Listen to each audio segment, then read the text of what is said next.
Hello, everyone. My name is Jesse Rosenberg, and I will be moderating this seminar today. If you have any questions, please place them in the chat box on the bottom right so that they can be answered when it is time. After the workshop, please fill out the survey, which will be sent to your email to let us know what you thought of the presentation. Tonight's presenter, author, and lecturer, Rickard, has written more than 24 books and spoken nationally on stress and wellness. Let's welcome Carol to the webinar. Yay, thank you guys for all being here. So I'm just going to ask everybody just to make sure you're muted. And I want to invite you to travel back in time with me to a beautiful fall day in October of 2019. And as the sun was shining and all I wanted to do was get out for a bike ride, I was sitting in the doctor's office in the treatment room, just waiting. And it felt like it was for an hour. In truth, it was probably only 15 minutes. And finally she walked in the door, and as she opened her mouth, I was completely blindsided. Carol, it's cancer. And immediately my kind of mind went wild, and then I kind of caught it, and I had this thought, well, it could be worse. It could have been there and I never knew it. And so that moment, my life was turned upside down like it never really had been before. The thing is, I had this huge advantage, and that was for 30 years, I've worked in behavioral health settings, teaching stress and wellness skills, and honestly, working on my own recovery from depression and anxiety. And I ended up having to kind of have surgery and go for continuing treatment. And then lo and behold, COVID hit. And so I kind of know firsthand what it's like to try and navigate a recovery journey during some really stressful and difficult times. And what I want to share with you all tonight really is the blueprint and some of the tools that I used to sort of do that, to be able to stand here today, kind of a well person.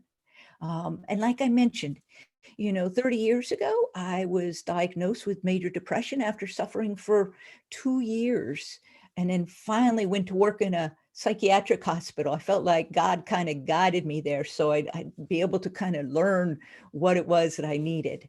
And so that's what I want to share is this blueprint and then some tools that you can walk away with. Now, I did some handouts, and I'll tell you at the end how you can get your hands on those, all right?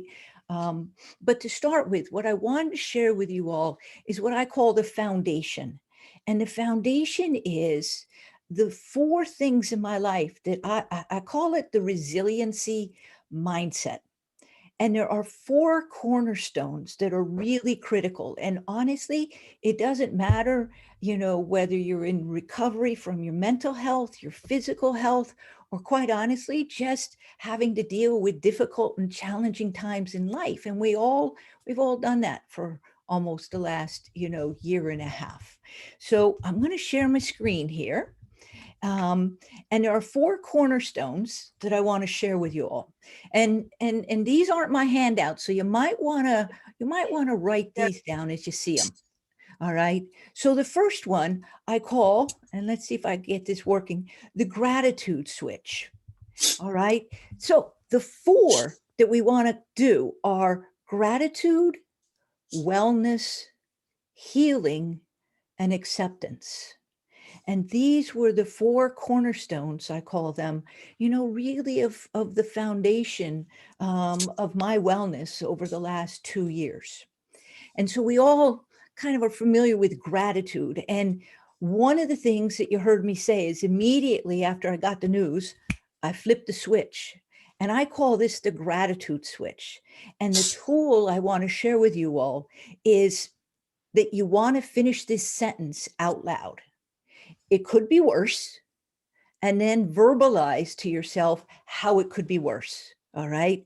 Because it instantly makes you focus on what you can be grateful for rather than on what you don't want in your life, if that makes sense. The next one, I want to ask you, where are you headed? I call this destination wellness. And here's the thing, every moment of every day, we face a choice. Do we focus on illness or do we focus on wellness? And for me, in my 30 years of recovery with my mental health, and then with this cancer journey, I was focused on wellness because that was where I wanted to end up. Because what we focus on is the direction that we sort of are aimed at. So I want to challenge you all to think about, can you focus on wellness and not kind of feed the illness? The third cornerstone I call the energy philosophy. And this has to pertain, in some respects to, cancer, but I thought about it and it really does pertain to mental health. And my question is, where is your energy going? And so there are two philosophies and both of them work. It's just you being aware of what works best for you. And so one is fighting. I have worked in 30 years with lots of patients, that said, you know what, I'm going to beat this depression. I'm going to beat this anxiety. I am going to defeat it, right? It's not going to defeat me. And then I've also worked with people, and I put myself in this category, which is, I think, more of healing. And if I think about energy, the energy when I'm fighting is going away from me. And the energy when I'm focused on healing is coming towards me. And it's, for me, I kind of view my mental health and my cancer as really illnesses that just have to be managed for the rest of my life. You know what? It's not going away. It's going to be there. But the question is, can I focus on the healing so that I can sort of keep it, at bay? And then the last one, and this one really makes a huge difference, is what I call the acceptance quotient. And how I used to explain this in the hospital, that there's kind of these 4 stages. There's denial, there's resist, there's accept, and then there's embrace. And here's the thing. There is no one path or one place that you're supposed to be. All right. The most important part I want you to walk away with this idea is that acceptance doesn't mean you like it. Acceptance means that you see it, that it is what it is, and it's not going anywhere. And so it's there for you to decide what to do with it. And I know one place y'all aren't, because you aren't in denial, otherwise you'd never be here. But an example of somebody that might resist is that, maybe in the back of your mind, there's part of you that has these feelings about not wanting to deal with depression or anxiety or bipolar disorder.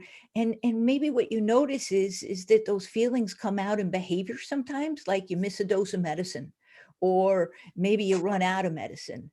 And it's not that you're purposely resisting, it's just you haven't moved down the continuum. The accept is, okay, I kind of am doing, and then the embrace takes a little further. And I know that there are people, I saw names of people that are on this workshop, that you all embrace it. You don't, you kind of are just, all right, well, I've got this, I'm living with this, and I'm just going to make this the best life that I possibly can. And the truth is that that's one of the great things about NAMI, because being a part of a community and support that can kind of, you can hear other people's stories, actually helps people move along, this sort of kind of range of different quotients or different levels of acceptance. So hopefully that will make sense. There's the 4: gratitude, wellness, healing, or just your energy philosophy, coming up, understanding what it is, and then your acceptance quotient and being okay where you are. There's nowhere else, and there's no one path to acceptance either. Now, when it comes to stress, and I'm going to find my stop sharing. All right. I want to talk about the destroyer. All right. Because the destroyer to our wellness and our resiliency, happens to be stress. And truthfully, everybody on here is probably pretty familiar, but I want to give you a really simple definition, that a new definition that I've started to embrace. And that is this: our brain has one job, and that one job is 24 hours a day to keep us alive. And so our brain's one job is survival. And what I've come to understand, that stress is our brain survival mechanism, meaning that you can't get rid of stress. It's going to be a part of our life, because here's the thing: our brain is going to respond to change or a situation so fast that you may not even know that it's doing it. All right. And what's really amazing about that is, think about how many changes you went through in your day today. If you went to work, if you went somewhere, situations, and then you put COVID and you put difficult times on top of that, and those changes and things just start to add up. Now, this you all have seen before, and I love to use a soda bottle, because if you think about this bottle of root beer, right? It's like it gets shook up, and then the pressure builds up inside. And I like to think that we people are kind of like bottles of root beer. Life shakes us up. Some of the things we can kind of change and kind of adapt to, and some of the things that we can't. And so it really becomes up to us. What do we do with this? And the slide I want to share with you next, and we're going to come back to the bottle here in a little bit, but the slide I want to share with you next is that our brain kind of is, it's amazing, y'all, because it's wired to do these things. And everybody have probably heard this. So there's fight, flight, or freeze. And what I want you to do in the chat is let me know if you've heard of these: the fight, flight, or freeze. All right. And you know what, Jesse? I can't actually see the chat when I'm showing my slide. So I want to see the chat. So type yes if you are actually know that fight, flight, or freeze is our basic stress responses. Yeah. So we got some yeses coming up here. But here's the thing I want you to realize tonight. In 30 years of teaching stress management in hospitals, I've learned and discovered a fourth F. And you don't hear people talk about this fourth F. And I want to share it with you. And that is this: freedom. Because in using the tools, right, we can actually have freedom from the control that stress has over us. So it's not stopping the stress, it's actually creating the freedom so that we can then kind of go on to really live our best life, if that makes sense. Now, how you do that, I'm going to share with you all, is I call it the blueprint, and it's called the calm principle.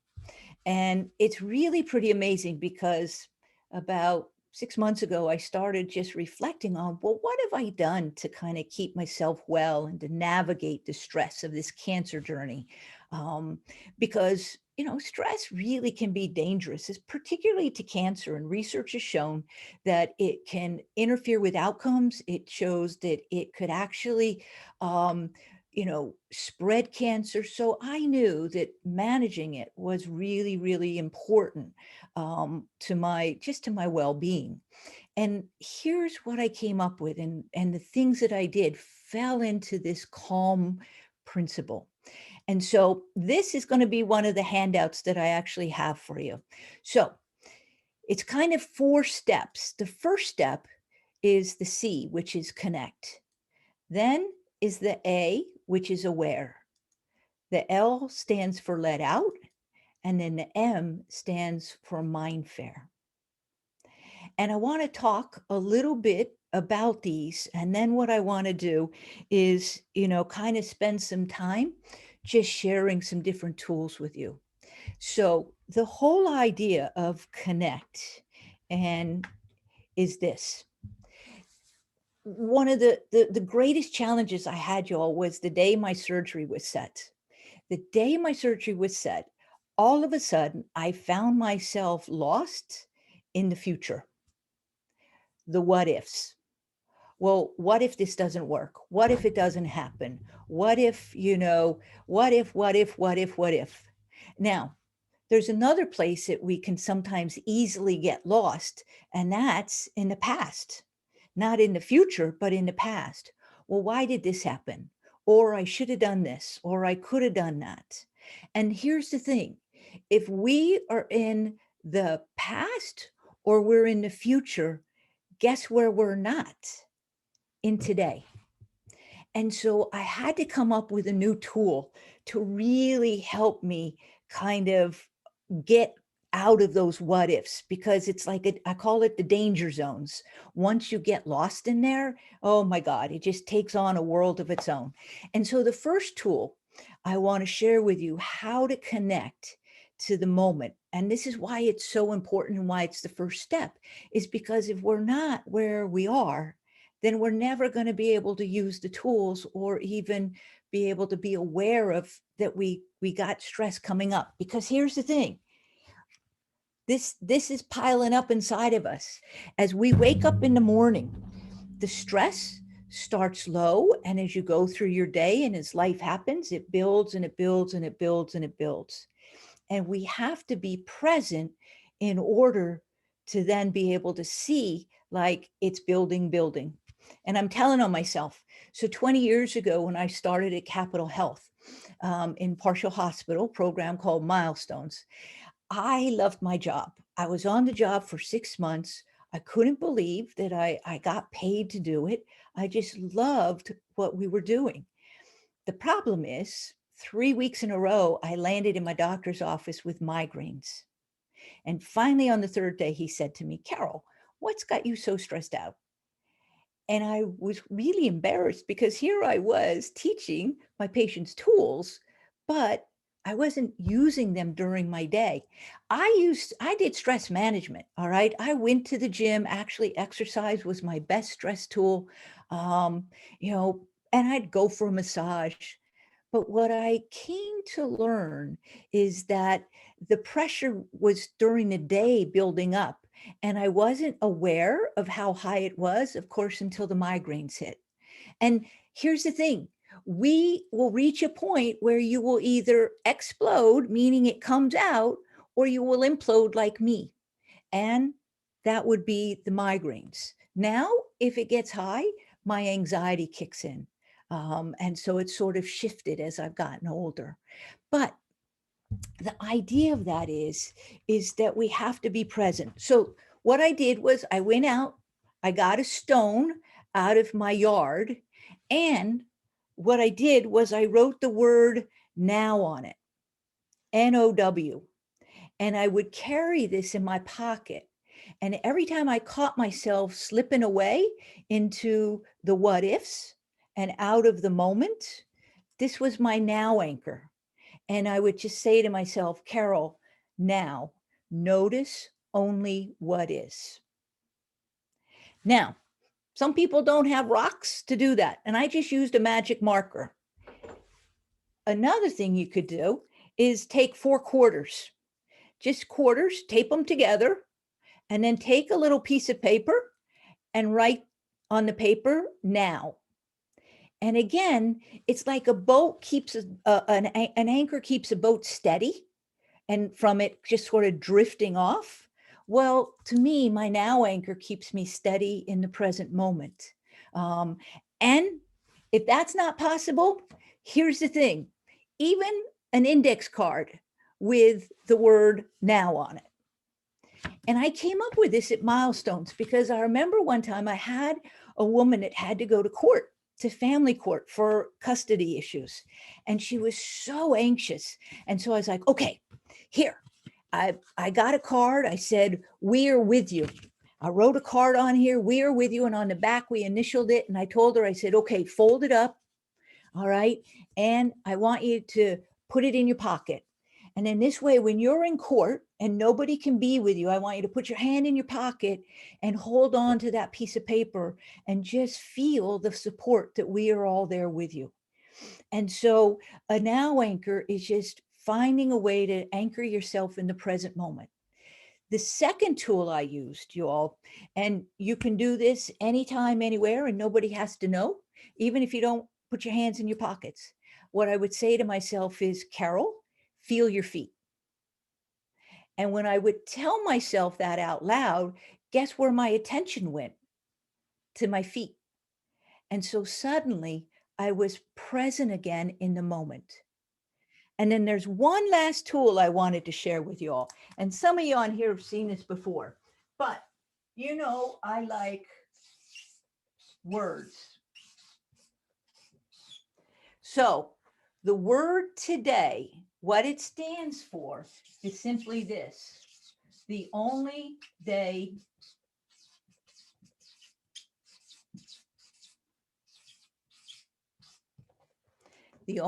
afforded you. All we can do is, even if you can't be present in the moment, just try to anchor yourself in today.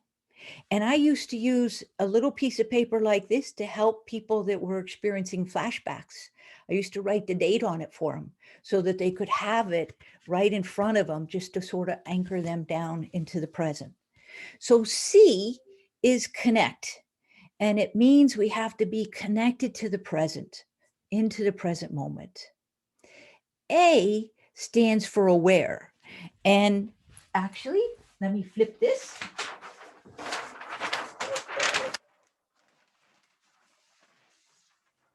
And so aware is a word too.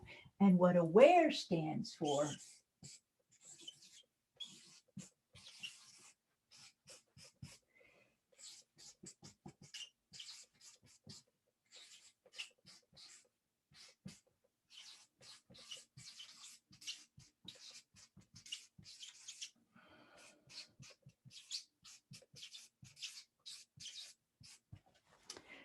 aware stands for actively work at recognizing existence. Our brain, y'all, is pretty darn phenomenal. And as that stress response happens, our brain is sending us signals. The question is, are we paying attention to them? And so I want to share with you a couple ways in what to start to watch out for when it comes to that. So the brain signals that we want to begin to pay attention to are physical, they're emotional, and they're behavioral. So if we come back to my soda bottle here, right, you can see the foam. Well, our brain kind of gives us the foam, but most time people don't recognize it until it's too late and they've ended up in the hospital with a heart attack. Or, you know what, it's just the stress has gotten so bad, like me, you end up in your doctor's office with a migraine because I didn't really pay attention to these signals. And so aware means that you want to start noticing. And here's what you want to start to watch out for. Your body's going to give you signs that that pressure is starting to build and build and build and build. These are all things that your body does that you don't get to control. All right. The headaches, can't sleep, the pain, right? And it might be you have pain and then the pain even gets worse under the stress.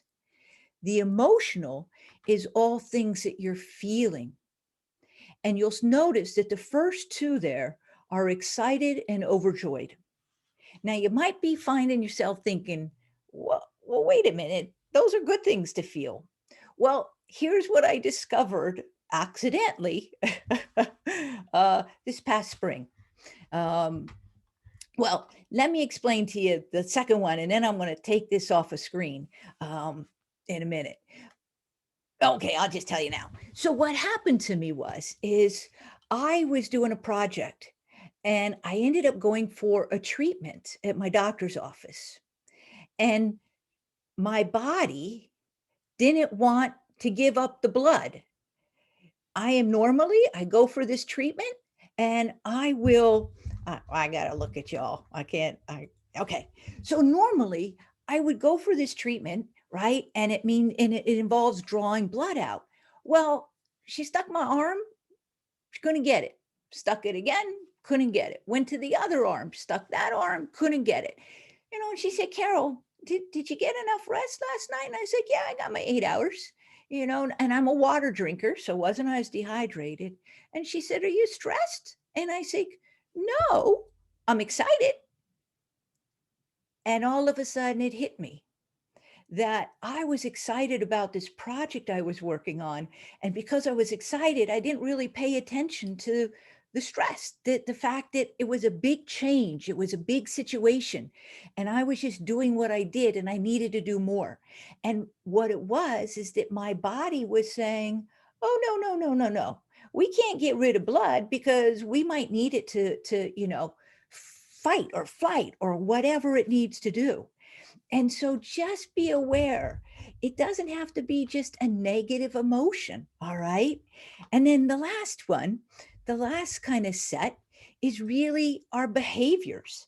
And, sometimes people don't realize it until ultimately they explode and they're yelling and they're arguing or they're raising their voice, or it's what they do, like they're eating when they're not hungry, or overeating, or maybe smoking more, or maybe sleeping more during the day. And the reason we want to begin to pay attention to these is because these are the signs that our pressure is starting to build. And we have to do something to actually intervene, if that makes sense. All right. So we talked about connect. And it's about connecting to the present moment. And if not the moment, connecting to the present day. A stands for aware, that we got to begin to recognize when the destroyer is starting to take over our lives. And that brings us to L, which is to let out. And the way that we do that, this is what I discovered 20 years ago with my migraines. Because I would go to the gym after work. I was, trying to eat healthy, but I didn't have a lot of time. And what I discovered is that we didn't have to spend a lot of time doing this stuff. In fact, I would only do 30 or 60 seconds at a time of the tools I was teaching. And miraculously, after the first week, I didn't have a migraine when it got to be the end of the week, because my migraines also happened at the end of the week. It was as the week built up, and then it was like, boom, at the end when I couldn't take anymore, the migraine would happen. And then what I started doing was sharing this with my patients, the strategy, and saying, listen, the tools I'm teaching you, so don't go for 20, don't do this for a long time. Just do it for 30 seconds or 60 seconds. And that's what led me to discover what I call stressometry. All right. And that's what I want to share with you next is how do we let it out? So how we let it out is really, it's two-step process. What we want to do first is to stop the level from rising. And then we got to release so the level goes back down. Another way to think of this is think of a sink or a tub, because I actually used to do this with my patients when I had a sink in the room where I used to do groups. And I would turn the water on and I would plug up the sink, and the water level would get higher and higher and higher, and I'd ask, so what do you do to stop it from overflowing? People would always say, shut it off. And I say, okay, but what happens if somebody comes along later on and turns it on? We're still going to hit overflow. And so when it comes to letting out the pressure, the stress that we're experiencing on a daily basis, it takes two steps. All right. And I want to share those with you. And then we're going to talk about some that you can actually do. So step one is you got to stop the level from rising. Right? In this case, we want to do something calming. And then we want to follow that up with actually step two. And that is to release. So we let some out. And so here's the thing. I didn't bring my little bottle with me, but, and I can't undo this one, y'all, because it's duct taped. And the reason it's duct taped because I once had people accidentally open it in workshops.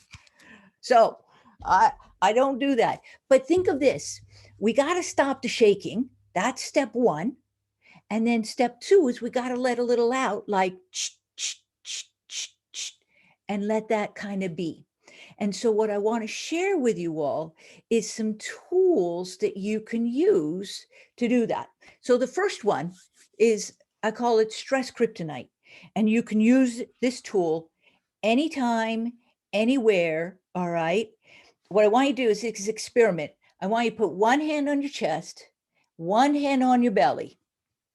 And on the count of three, what I want you to do is take a good breath for you and just pay attention to which hand moves. You ready? 1, 2, 3, breathe. All right, we're going to do it one more time just so you can kind of be certain. Ready? 1, 2, 3, breathe. Now, here's the thing. Stress kryptonite, and I call it this. And honestly, you guys already know this. You know that belly breathing or deep breathing or yoga breathing or diaphragmatic breathing is really good for our health. I'm just going to reveal the secret to you all. So here's the thing. When we breathe and our air, and I move it up here, I'm only using a very little part of my lungs. When I get my air to go down to the bottom of my lungs, I'm getting it into what I call the loading dock. And that loading dock is where the more oxygen gets into our bloodstream, which then gets circulated to our brain and to our body. So the whole idea of it is you're getting more oxygen. Now, here's the difference, all right? And anybody that's done a little laughter yoga, that's one of the things about laughter and why laughter yoga is so good for our health, because we're actually belly breathing while we're laughing. But here's the visual I want to give you. Is it if you are a chest breather, all right, this is how much of your lungs you're actually using. But if you're a belly breather, this is how much of your lungs you are actually, this is how much oxygen you're getting into your brain and to your body. And that's important because oxygen helps to sort of neutralize those stress hormones in that stress response. And the thing about it I love is that nobody has to know that you're doing it. So I want you to practice this again. And this time I want you to concentrate on making your hand on your belly move. All right. So on the count of three, ready? 1, 2, 3, breathe.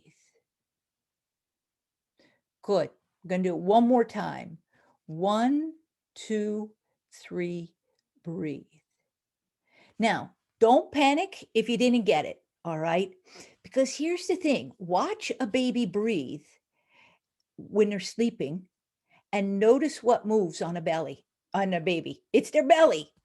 Babies, we're all born belly breathers. Somewhere along the way, we kind of said, oh, I want my clothes to fit me a little better. And I brought the air up high rather than keeping the air down low. Now, there's a great way to practice this when you're going to bed at night, all right, is to take something, a book, it could be your phone, and put that on your belly. And as you breathe in, you want to just look down and just kind of start to see it rise just a little bit, just as you're going to sleep. There are a couple apps that will measure this for you too. So you actually put your phone on your belly. The one that I learned about from somebody in one of my workshops a couple years ago was called Belly Bio, BELLBIO. And then another way that you could find some other apps, because honestly, I don't know if it's just for iPhone or Android, or honestly, I don't know. But the other thing you can do is Google search, just breathing apps for belly breathing. And I found there was another one. I want to call it I Relax Breathe, but I'm not positive about that. But it's just retraining our breathing to serve us. And we can do that anytime, anywhere. All right. So breath, stress kryptonite is what I like to call it, is a calming tool. It stops the level from rising. All right. The other calming tool that you can use is self-talk. All right.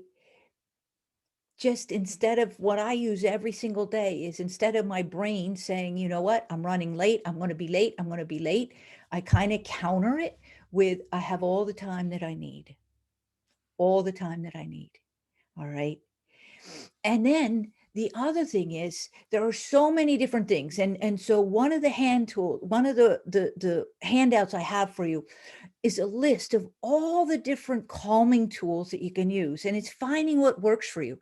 Maybe it's prayer. Maybe it's serenity prayer. Maybe it's music. I started a new job just 2 months ago. And you know what? I got my little hot plate in there so I can smell my candle burning. And I have my soft music playing in the background. All those things that can kind of, or step one, are to calm. But then we have to follow it up with step two, which is the release. And it requires energy and muscles. And so the first one I want to share with you all, and a few of you on here will know this one, I call it the dump and destroy. And what it is, it's very different than journaling. The dump and destroy is that you take a piece of paper and you just start writing, and you just dump what is on your brain, what might be in your heart, on the paper. Now, here's the important part. You don't read what you wrote, and then you immediately destroy it. All right. Different than journaling. That's why I call it the dump and destroy. Oh, I meant to bring my toilet paper. I, believe it or not, I actually have used toilet paper. In case you're afraid somebody's going to read what you write, I'll never forget. I had a guy living in Escher place, and he had roommates, and he was getting really stressed out. And as he got really stressed out, it would come out in words, and he was kind of loud and threatening, and he was about to lose his transitional housing. And I remember saying to him, John, you know what? Go do a brain dump and then just destroy it. So put the anger on the paper instead of, kind of coming out of your mouth. And he said, I can't do that, Carol. And I said, why not? And he said, because I'm afraid they'll read it. And I realized that he had a really good point. So I really quickly, I actually grabbed a Sharpie. I handed it to him and I said, okay, John, I want you to go in the bathroom. I want you to put your anger on the toilet paper, and then I want you to flush it. Came back the next day and he said, okay, it worked. I didn't blow up last night. So I always love, it gives you a better visual too. Now, one of the other things I used to do, and this was part of my daily journey, every day I would write and then I would put it in my dump box. And it's just making a bank and putting it in here. And you will see, I just take my little pieces of paper, I fold them up, I put them in my dump box. And then when it gets too full, I actually just shred them without even looking at them. And again, the idea is that we got to do something to stop. So here's the thing. You can't write about anger without stopping the level from rising. So you got to do your breathing. You got to step away. You got to do something first to stop it. And then the writing does this. When you read it, you actually reload it back into your brain and back into your body. So that's why we don't read it. All right. I wanted to share this with people. One of the tools I used, actually next month, it will be 1 month since I lost really my dearest friend. There was no service. I couldn't go to the hospital to see her. COVID, but quite honestly, even because I was immune compromised, I probably wouldn't have been able to go see her anyways. And so she passed away. There was no service, right? And so what I did was I found another way, and I call this an honor book. And basically what it is simply is it's just taking a journal, All right. I put a picture of my girlfriend Hope, and this, thank God for COVID, because honestly, she lived in a skilled nursing home, right? And I would have never gone inside to see her because of my compromised immune system. But when COVID hit, they started doing visits outside, and so I would go. I would drive. I would only get 15 minutes with her. I would drive to Tom's River. We would sit. We would talk.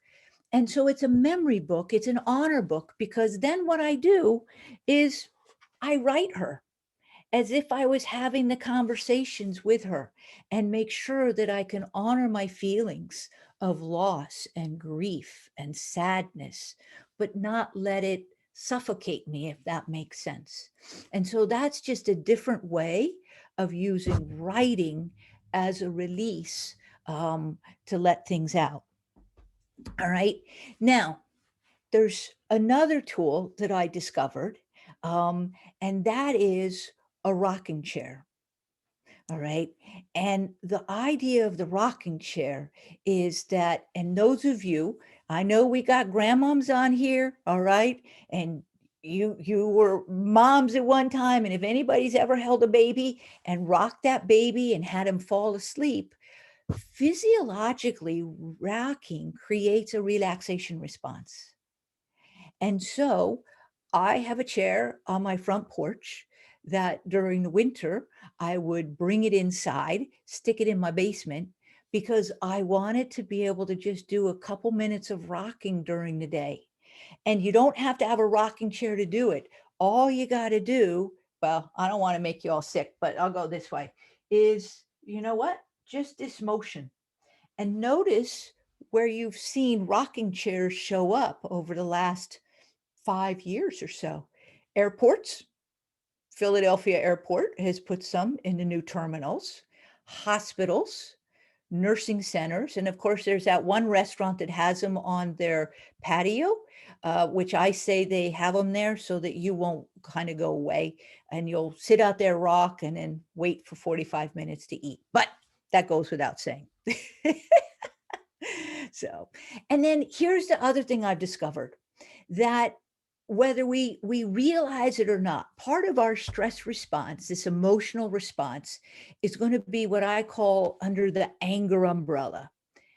I am not a person that gets angry, but I get upset. And what I've learned is that I can get upset, I can feel frustrated, I could feel annoyed, I can feel pissed off. And one of the things that I do is I create what I call a punch and dump. And my punch and dump is actually a punching bag. And I used to have people make them, but you don't have to have a punching bag. Here's what I want you to understand. That's what makes a stress ball work. You got to stop the level from rising. And then by using that stress ball, you can actually create the release to let it out. All right. And really, if you want to get the best out of your stress ball, take it and throw it against a wall so that you are just kind of like have this kind of just to let it out, to go. All right. So we talked about a couple different tools, and what I'm going to show you in a little bit, there's some ideas. So I made 2 tool cards. They're tool cards so you can put them someplace where you'll use them. All right. But that brings me to the last M, which is to the last letter, which is M, which is mind fair. And here's the thing, our mind is the most powerful tool we have. And it either is going to help you or it is going to hurt you. In fact, this is one last word tool I want to share with y'all. I actually put these all in some journaling books. And so here's what the mind is.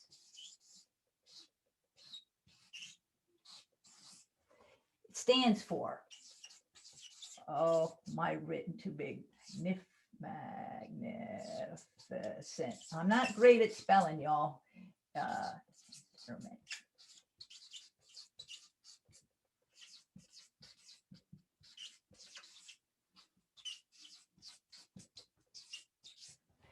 Your mind is a magnificent instrument needing direction. And if you don't give it direction, guess where it's going? Everything negative. Everything negative, negative, negative. So there's a couple tools I want you to walk away with that can help you kind of train your brain to work for you rather than against you. So the first one, all right, we talked about gratitude, but I want to ask, anybody in here do a gratitude journal or try and have a gratitude practice that you do every day? If the answer is yes, type yes in the chat box. It could be just, you try and think of things and be grateful. You can actually write them down in a list. So, because here's what you can do to put your gratitude on like steroids. I, at Milestones, also would create a gratitude bank. And so one of the tools that I've used in the last year and a half, really, almost 2 years, has been just writing. Before I would go to bed at night, I would just take a little piece of paper and I would write 3 things that I was grateful for. And then I would keep this gratitude bank right next to my bed. So as I slept, I knew that there was all this extra gratitude kind of just building up right beside me.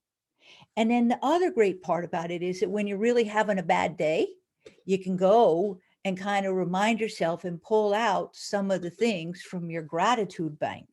And again, this is just a little wooden box I got at Michael's and decorated it with some, different foam letters. Because honestly, I am not super creative, but I can peel and stick things on wood. So the gratitude bank. The other way that we want to kind of train our mind is really to begin to think about, and in our Chi healing last night, the classic Chinese medicine, they talked about this. But here's the thing. I love to use magnets to kind of demonstrate the power of our thoughts. So if my thinking is just negative and I focus it, because here's the thing, you cannot stop negative thinking. The question becomes, what do you focus on? All right. Do you stay focused on the negative or do you focus more on the positive? And it's about retraining our brains because our default is negative, right? Our default is to say, all right, this is danger. I got to fight it. So here's my point. You can't have something be thinking negative and expect positive into your life, because look what happened when I cannot put these things together. They sort of repel. The negative only is going to kind of fuel more of the negative. And then the positive, and that's why I say, even as I'm getting ready for work in the morning, I will say I have all the time that I need, because honestly, I'm just trying to keep my mind focused on the positive. My brain is wanting to scream, you're late, you're late, you're late. But I'm still going to fight it and counter it. And then the positive begins to attract more of the positive. So the one last tool I want to share with you that really has the power is, I call them mind push-ups. All right. And I learned this by doing just 60 seconds for 2 weeks, what I'm going to ask you all to do. So what I'm going to ask you all to do is simply this. I'm going to ask you to close your eyes in a minute, and I'm going to ask you to just focus on your breathing. And as we breathe in, I want you to think to yourself, my mind is calm. And as you exhale, I want you to think in your mind, my body's relaxed. In, my mind is calm. Out, my body's relaxed. And we're going to do that for just 1 minute. Now, for some of y'all, it might feel like an hour. I promise you, it's only 1 minute. And I'm going to start you, I'm going to guide you. All right. So I'm going to kind of start a few rounds, but then I'm going to be quiet. And I want you to just think this in your own mind. So I'm going to wait for my clock to get here. You want to close your eyes, sit comfortable, and breathe in. My mind is calm. Out. My body's relaxed. In. My mind is calm. Out. My body's relaxed. In. My mind is calm. Out. My body's relaxed.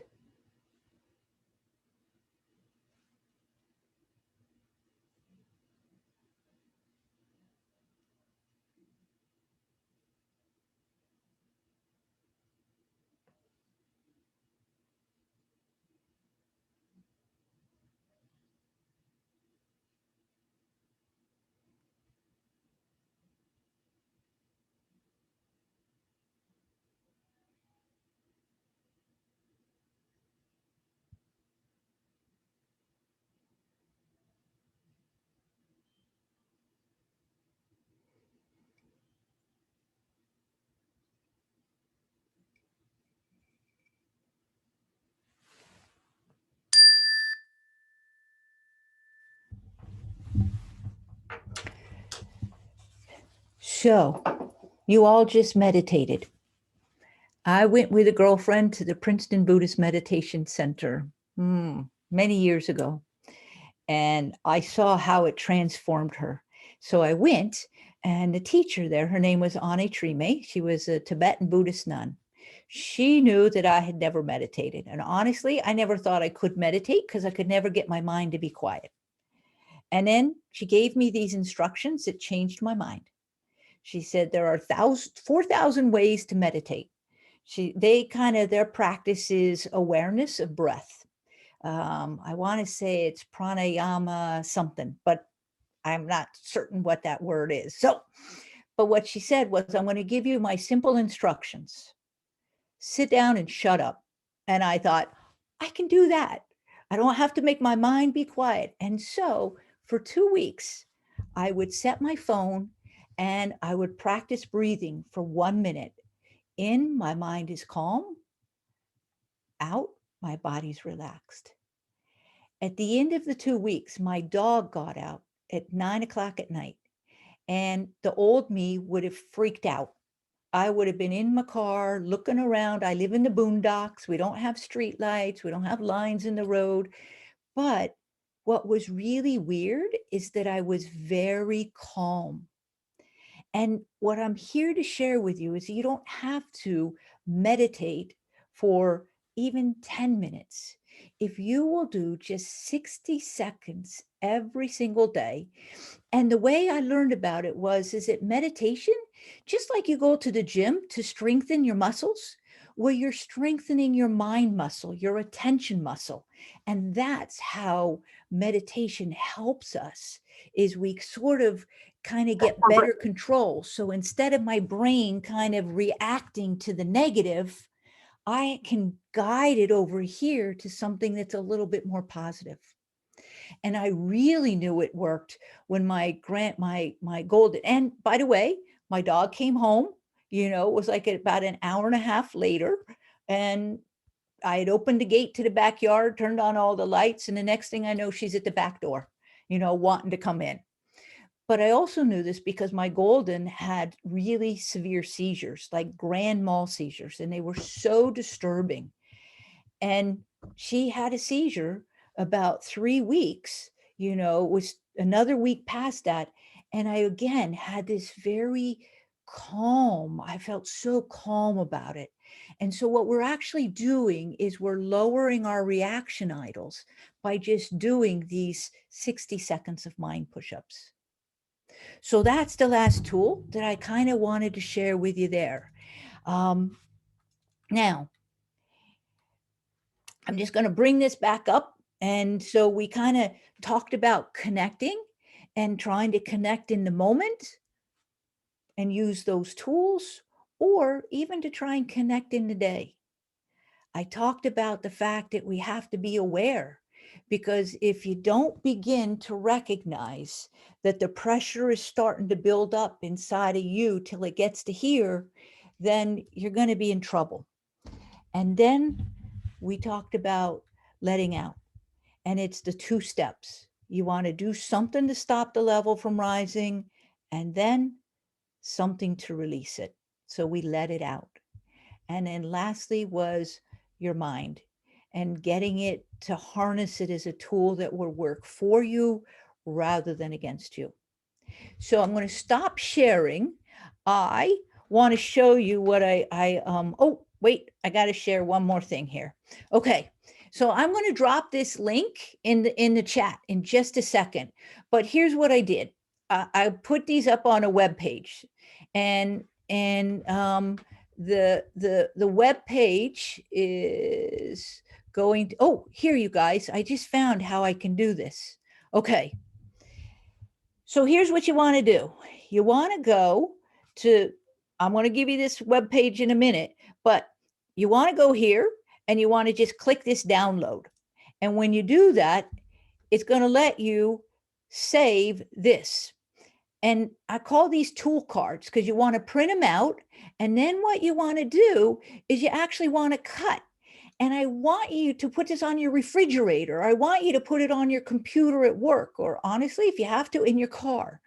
But it's a tool card so that you will actually have it to use and remind you. And you'll see here are all the different examples that I kind of gave you. So under the stopping it, you can see all these different things that will actually work. And then under the releasing, you can see all these different things that can work for you. And then on the other card, what I did was I just created this for you so that you can actually print out the calm principle. So you can remind you to do this steps through this. And what I love about it is that you can't just do the C. Yeah, actually, you guys, we got to do the whole thing in order to kind of create the calm in our lives. So here's the link. I got it ready to go in the chat. So if you were to click on that, it will take you, all right, over to that. And I'm going to stop my share. And all right. Woohoo! I kept it till, about an hour.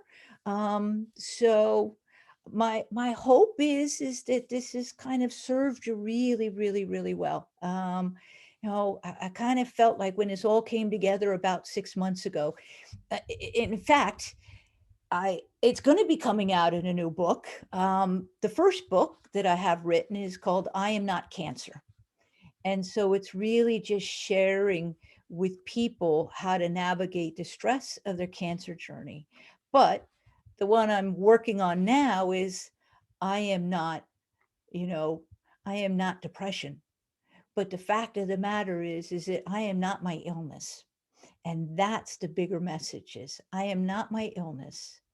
And so it's using these tools and these mindset to actually kind of build us the resiliency and keep our wellness even during the difficult times that we might have. So I just want to say thank you all for coming. I'm seeing some notes here. Somebody said prayer is my best coping mechanism. Absolutely. But you also better have something that can create a release for you. Because when the big stuff happens in life, it's like dropping the soda bottle. If you ever gone and bought a bottle of seltzer, you know that you can be as careful as you want, but if you don't be careful, it ends up all over. So thank you. I'm so glad you guys came. Here, let me put the link again, just in case you didn't get it. It's called freedomfromstress.com / did I get it right? freedomfromstress.com / NAMI. Oh, well, actually, okay. I forgot to put the www. So you just got to copy it and put it into your thing. So, um, and actually, if you all ever want to get in touch with me, you can even get me at carol@freedomfromstress.com. All right. So if you kind of need, some more tools, feel free to reach out to me. So, all right, Jesse, I think, I don't know if anybody has any questions. You can drop them in the chat.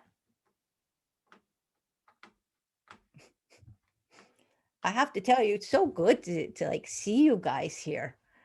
So Thank you. Thank you, Yes, Carol. thank you. Thank you very much. thank you guys for being here. So hope to see you all again very soon. Yep. Have a And good watch night. the chi healing if you didn't make it. Good. Okay. Thank you. All right. Have a good night, everyone. Thank you. Good night, everybody. Thanks, everybody.